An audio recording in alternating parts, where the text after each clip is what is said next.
তাহলে কি মমতা ব্যানার্জি যেটা কল্পনা করেছিল সে কল্পনাটা একদম সত্য হয়ে গেল?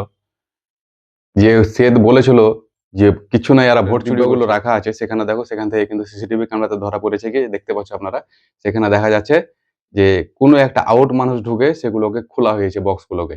কেন খুলবে?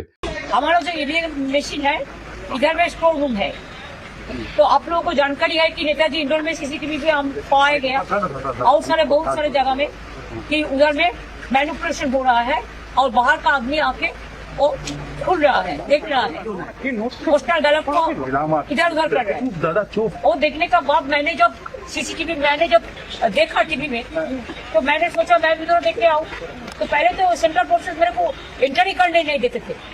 उसके बाद पूछा किसी से, बोला नहीं हम लोग, आपको जाने का हक है, बिकॉज वो लोग पहले किसी को अंदर में ही जाने नहीं देते। लेकिन as per our election rules, the candidate and election agent of any party is allowed. দেখলেন তো পুরো ভিডিওটা। তো ভাই ভিডিওটা দেখাতে অনেক কিছু বোঝা গেল, তাহলে ভিডিওটা অবশ্যই শেয়ার করা প্রয়োজন। ভিডিওটা শেয়ার করে প্রত্যেক মানুষের দেখা প্রয়োজন যে কি চলছে,